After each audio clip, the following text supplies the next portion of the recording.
ask you a question? How do you feel about the unexpected? It depends, doesn't it? Because it's not so bad to be caught off guard if it's with good news. A promotion, a raise, a deal on those amazing shoes, a great twist in your favorite TV show. You know, things like that. And we all know the mantra, expect the unexpected, except how can we? I mean, really, especially when it's bad news. A car coming out of nowhere, glass shattering everywhere, totaled. Or the diagnosis when you thought surely everything would be okay, but now you don't think it will be. And we say when life hands you lemons, make great lemonade, but we forget that even that requires a squeeze, and as sour juice drips from our hands, we freeze because we're not sure where the sugar's supposed to come from. How dare those unexpected interruptions take everything we thought was held together? Because you know how we like to have it all together. And then pushes that first domino so that we fall apart completely, a spectacle. See, that's what it was like for Jesus' friends. When they saw him meet his bitter end, they didn't know what to think. He had been so much more than they bargained for, with his hope and healing and miracles and meaning and feeding of hungry bodies and hungry hearts. This man who came seemingly out of nowhere and began to repair everything that was broken. And he didn't just preach about heaven, but he used every breath from his lungs and every fiber of his being to prove that walking, talking heaven was among them, and it had a name, Jesus.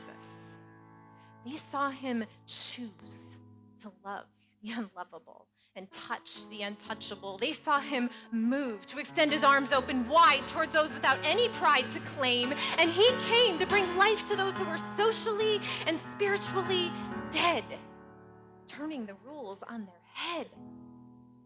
And then, in a climax of the most epic proportions, he picked up his scepter and assumed his throne and became king over all. Wait. No. See, that's the thing. He didn't. Instead, he was sold out, betrayed with a kiss, arrested, tried, beat with a whip, punched, kicked, and then forced to pick up a cross. He hung there dying a criminal's death, and while suffocating, he used his last breath to beg God to forgive the very ones who were killing him, willing that they should live. The one who promised eternal life died. Talk about unexpected. Had he lied? And with that, his friends saw their dreams shatter, hope torn apart. Everything that mattered was gone, dead and gone. How were they supposed to pick up the pieces when they were broken beyond recognition? Little pieces of the piece that they thought they had, crushed completely, and that cut them deeply, sharp shards of dashed expectations, hastily wrapped up in a blanket and laid in a tomb. Have you been there? Unexpected, dressed up as doom on that fateful afternoon. And in the silence of Saturday, the disciples went out to the lake trying to do whatever it would take to forget the horror.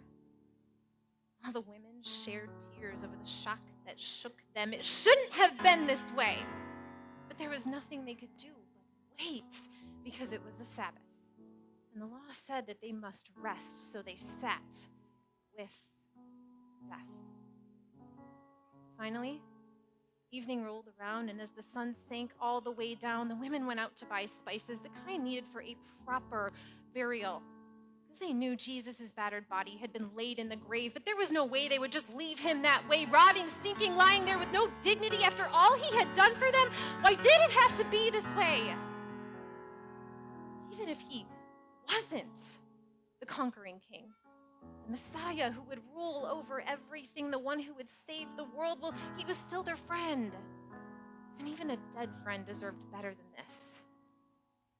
So early in the morning, they walked toward the tomb with deep grief and apprehension mixed with a sense of dutiful devotion, because somebody had to do this. And they weren't sure just what they'd find or how bad it would be. None of them had experience with a decaying body, but they agreed to do it right, to wash him and anoint him, but they didn't quite know how they would roll back that huge stone that was holding the entrance tightly closed. The heaviness of the task ahead weighed on them with the same dread that that massive boulder did. But when they rounded the corner and reached the place where Jesus' body had been laid, the stone was rolled away. The women ran straight into the cold tomb, but instead of finding Jesus in that dark room, they came face to face with an angel who had the audacity to say, "Don't be afraid." Oh, okay. But he smiled as he spoke to them like a friend, and he said, "I know you're looking for Jesus who was crucified, and it's true that he really died, but it's the third day, so why? Are you looking for the living among the dead? Jesus is risen, just like he said." And with that, Unexpected reached out and took the pen, because the sad part of the story was never going to be the end. It was just what it took for a happy ending to begin. See, the Son of God had been punished for humanity's sin. All of our debt was paid for completely by him. And then to prove that Satan would never win again, Jesus physically walked out of that grave unscathed. The point that you can't bury the truth. Well, you can try. Jesus is a living proof that there is nothing that God cannot do, and he still stands ready to rescue you. He can take your worst choices, your deepest despair, your darkest days where you feel like you don't have a prayer, and he can use them all to create new life. Guess what? Jesus Christ is still in the business of raising the things that are dead. He does what he says. So, ask yourself, does your heart need to be resurrected? Well, today, embrace the unexpected.